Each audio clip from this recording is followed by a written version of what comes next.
Hello दोस्तों, आप सबका एक बार फिर से स्वागत है हमारे चैनल पे। आज का जो टॉपिक है बड़ा ही मज़ेदार होने वाला है, क्योंकि आज के जो टॉपिक है उस पर मैं बात करने वाला हूँ लेंस के बारे में कि कितने टाइप के हमारे लेंस होते हैं और उस लेंसेज को आप कहाँ कहाँ यूज़ कर सकते हैं। तो आज के इस टॉपिक में बहुत मज़ा आने वाला है। इसमें मैं आपको बताऊँगा बेनिफिट क्या होते हैं लेंसेज के और कहाँ आपको उसको यूज़ करना चाहिए। तो बिना टाइम वेस्ट किए चलिए वीडियो स्टार्ट करते हैं।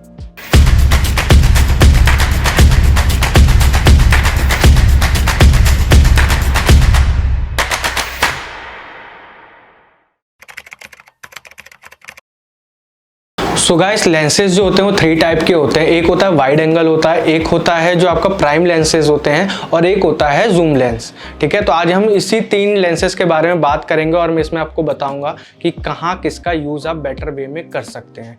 जो मेरे हाथ में है ये सोनी का 2870 लेंस है। ये मेरे को हर सिचुएशन में काम आता है, चाहे मेरे को वाइड जाना हो चाहे मेरे को जूम करना हो। इसके बारे में आपको बाद में बताऊँगा। पहले हम बात करते हैं वाइड एंगल लेंस के बारे में। वाइड एंगल लेंस नाम से ही पता चल रहा है कि वाइड मतलब कि हमें अगर कम जगह में वाइड एरिया कैप्चर करना है, वहाँ पर हम वाइड एंगल लेंस का यूज़ करते हैं। अगर मैं बात करूँ कि वाइड एंगल की स्टार्टिंग कहाँ से होती है, तो वाइड एंगल हम 35 mm से मतलब नीचे जितने भी लेंस होते हैं 35 mm भी हम वाइड एंगल लेंस में ही कंसिडर करते हैं। तो जितने भी 35 mm से नीचे होते हैं, चाहे वो 24 mm हो गया चाहे वो 18 mm हो गया, ये सारे वाइड एंगल लेंसेज में आते हैं। वाइड एंगल लेंस की अगर मैं बात करूं कि हम कहाँ यूज़ कर सकते हैं, तो आपने देखा होगा इंटीरियर जो डिज़ाइनर होते हैं वो वीडियोग्राफी के लिए बुलाते हैं वीडियोग्राफर को, तो वहाँ पर हम वाइड एंगल लेंस का काफ़ी अच्छे से यूज़ कर सकते हैं। बिकॉज वो हमें एक रूम में अपना कैमरे को मतलब चलाना होता है और वहाँ स्पेस होता है काफ़ी कम और हमें एरिया जो होता है वो ज़्यादा कैप्चर करना पड़ता है, तो हम इसलिए वहाँ पर वाइड एंगल लेंस यूज़ कर सकते हैं। तो वहां पर आप चाहें तो 35 mm भी यूज कर सकते हैं और उससे नीचे आप जितना जाएंगे उतना ही ज्यादा आपको वाइड एरिया कैप्चर करने को मिलेगा। वाइड एंगल लेंस में हम डिफरेंट टाइप्स के लेंस देखते हैं, जैसे कि 10-18 हो गया, चाहे 24 से लेके 35 mm तक हो गया। तो अगर मैं बात करूं 10-18 की, तो वहाँ एक मतलब पैरामीटर होता है कि 10 mm से लेके आप उसको 18 mm तक ले जा सकते हैं। जैसे कि मैंने अभी आपको बताया था, मेरा जो लेंस है 28-70, उसमें मैं चाहे तो वाइड भी शूट कर सकता हूँ और जूम भी शूट कर सकता हूँ, क्योंकि उसमें 28 और मैंने आपको बताया कि 35 से आप अगर नीचे जाएंगे तो वाइड एंगल में ही कंसीडर होता है। तो अगर मैं 28 पे शूट करता हूँ तो मैं उसको वाइड एंगल शूट कर सकता हूँ।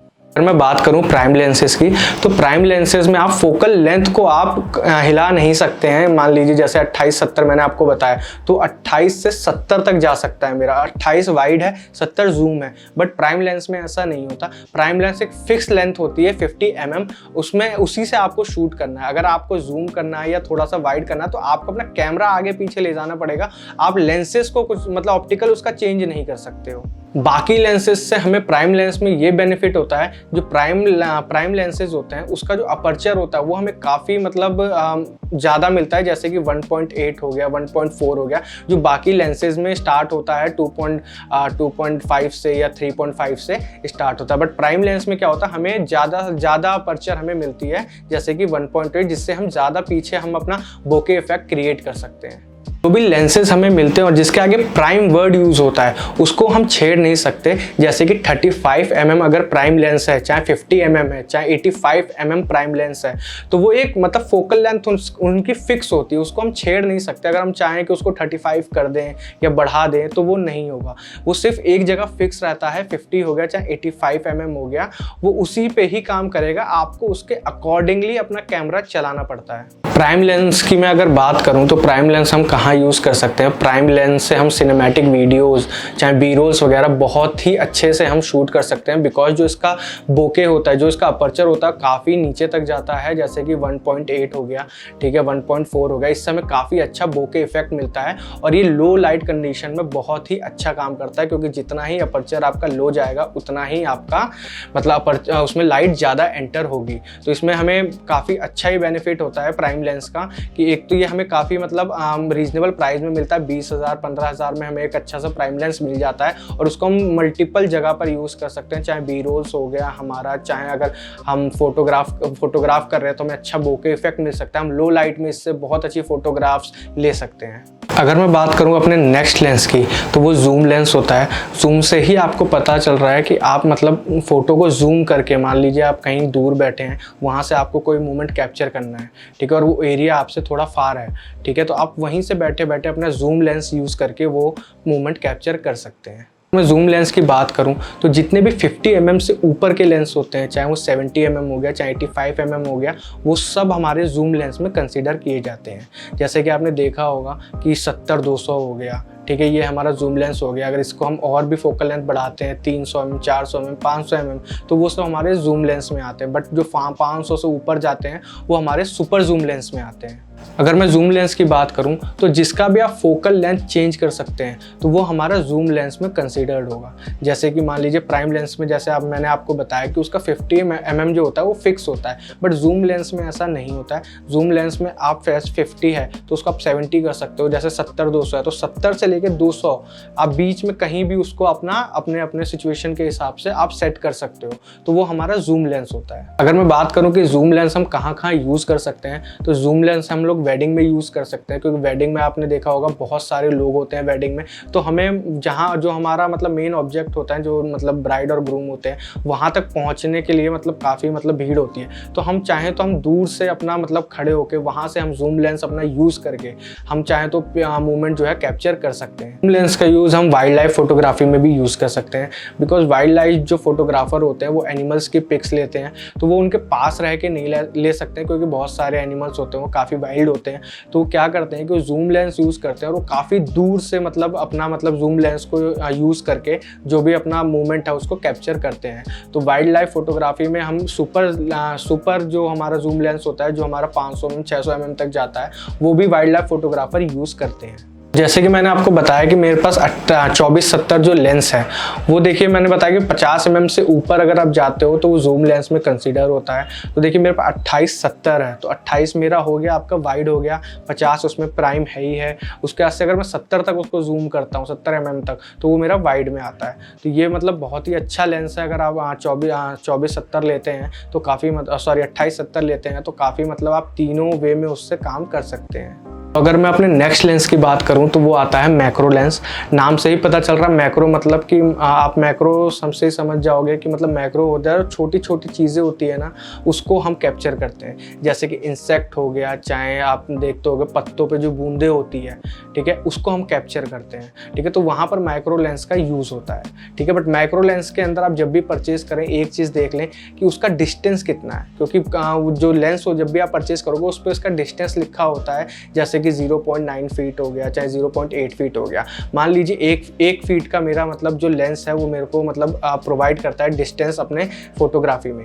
तो एक मान लीजिए मेरा ऑब्जेक्ट है और ये मेरा है लेंस है, ठीक है। तो इन दोनों के बीच का जो डिस्टेंस है वो 1 फीट होना चाहिए। अगर लेंस के ऊपर लिखा है 1 फीट का, अगर आप उससे पास जाओगे तो फोकस नहीं करेगा। तो उसके अकॉर्डिंग ही आपको परचेज करना है कि आप कितना मतलब कम से कम लेंथ, कम से कम डिस्टेंस वाला अपना चूज करें मैक्रो लेंस, कि आप ज़्यादा क्लोज जाके वो मतलब जो भी है डिटेलिंग उसकी कैप्चर कर सके। आप चाहें तो मतलब एक्सटेंशन भी यूज़ कर सकते हैं। बहुत सारे चीप एक्सटेंशन आते हैं जो आप अपने मतलब इक्विपमेंट में यूज़ कर सकते हैं और मतलब उससे और भी क्लोज जाके प्रॉपर डिटेलिंग निकाल सकते हैं। अगर मैं बात करूं कि मैक्रो लेंस हम कहाँ यूज़ कर सकते हैं, तो मैक्रो लेंस हम अपना प्रोडक्ट फोटोग्राफी हो गया, चाहे फूड फोटोग्राफी हो गया, वहाँ पर यूज़ कर सकते हैं। क्योंकि कोई प्रोडक्ट हमारे पास इतने छोटे होते हैं, मान लीजिए कोई रिंग हो गई, तो हमें उसमें काफ़ी क्लोज पर जाके उसकी डिटेल्स निकालनी पड़ती है, तो वहाँ पर हम मैक्रो लेंसेज का यूज़ कर सकते हैं। ऐसी अगर मैं बात करूँ कि फूड फोटोग्राफी, तो फूड फोटोग्राफी में भी हमें एकदम पास से क्लिक करना पड़ता है। बहुत मतलब अपने जो डिश होती है उसके क्लोज से हमें क्लिक करना पड़ता है, ताकि हम उसकी डिटेलिंग दिखा सकें, उसके इंग्रेडिएंट हम दिखा सकें उसमें कि क्या क्या यूज़ हुए हैं उसमें। अगर आपने कोई नया कैमरा परचेज किया है तो आपने देखा होगा जो किट लेंस के साथ जो भी उसमें लेंस आता है वो ना जूम होता है, ना प्राइम होता है, ना वाइड होता है। वो एक मतलब बेसिक लेंस होता है जिसमें आपको जैसे 18-55 हो गया, चाहे आपका 28-70 हो गया, वो कोई भी एक फिक्स लेंस नहीं देते हैं, क्योंकि वो एक ऐसा लेंस एक कस्टमाइज करके बनाते हैं किट लेंस के लिए। जैसे कि मेरे को मिला है 28-70, तो वो हम 28 हो गया, 35 mm से नीचे हो गया, तो वो हम एज अ वाइड एंगल भी यूज़ कर सकते हैं। 50 mm भी यूज़ कर सकते हैं, सकते हैं, क्योंकि हम उसको 70 तक ले जा सकते हैं, तो बीच में 50 mm है, हम उसको एज अ 50 mm भी यूज़ कर सकते हैं, और हम अगर 70 तक हम उसको जूम कर सकते हैं। तो कंपनी जो हमें किट बैग के साथ लेंस देती है वो इसीलिए एक कस्टमाइज लेंस देती है कि हम उससे तीनों तरीके की फोटोग्राफी चाहे वीडियोग्राफी हम कर सकें। बट अगर आप कोई नया लेंस परचेज करना चाहते हैं तो वो आपके सिचुएशन पे डिपेंड है कि आपको स्पेसिफिक मतलब किस चीज़ के लिए लेंस लेना है।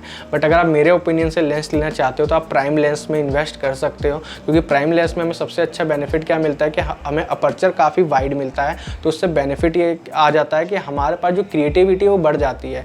लाइक अगर हमें बोके इफेक्ट देना है तो हम ईजिली दे सकते हैं, क्योंकि हमारा अपर्चर ज़्यादा है तो उसमें लाइट ज़्यादा एंटर होगी, हमें बोके इफेक्ट ज़्यादा अच्छा मिलेगा 1.8 पे। प्राइम लेंस में हमें ये एक और बेनिफिट ये होता है कि उसका जो अपर्चर होता है वो जब लो होता है तो उससे हमें क्या मिलता है, लाइट्स काफ़ी ज़्यादा अच्छी मिलती है, तो हम उसको लो लाइट फोटोग्राफी में भी यूज़ कर सकते हैं अगर हमारे पास कोई भी एक्स्ट्रा लाइट सोर्स नहीं है। तो इसलिए मैं आपको प्राइम लेंस रिकमेंड करूँगा। और इसको रिकमेंड करने का एक पर्पज़ ये भी है कि काफ़ी मतलब रीजनेबल प्राइस पे आता है, 15 से 20 हज़ार का आपका प्राइम लेंस आ जाएगा। चाहे आप 35 mm लीजिए चाहे 50 mm लीजिए, ये 20 हज़ार तक की रेंज में आपको आ जाते हैं। अगर इसी से मैं बात करूँ कि जूम लेंस और मैक्रो लेंस की, ठीक है, या वाइड लेंस की, तो ये काफ़ी कॉस्टली आते हैं, लाख 1.5 लाख रुपए तक के जूम लेंस आते हैं, मैक्रो लेंस आते हैं। बट अगर मैं प्राइम लेंस की बात करूं तो 20 हज़ार तक की रेंज में ये आ जाते हैं। आज की वीडियो को हम यहीं ख़त्म करते हैं। अगर आज की वीडियो से रिलेटेड कोई भी आपका क्वेश्चन है तो आप कमेंट बॉक्स में डाल सकते हैं, मैं आंसर कर दूंगा वहाँ पर। अगर आप चाहते हैं मैं किसी स्पेसिफिक किसी प्रोडक्ट पे या मतलब किसी भी टॉपिक पे वीडियो बनाऊँ, वो भी आप कमेंट बॉक्स में लिख सकते हैं, तो मैं जल्दी कोशिश करूँगा उस पर भी वीडियो बनाने की। तो मिलते हैं नेक्स्ट वीडियो में। बट अगर अभी तक आपने मेरा चैनल सब्सक्राइब नहीं किया है तो प्लीज़ इस चैनल को सब्सक्राइब कर दीजिए और ज़्यादा से ज़्यादा शेयर कर दीजिए। मिलते हैं नेक्स्ट वीडियो में। Till then take care.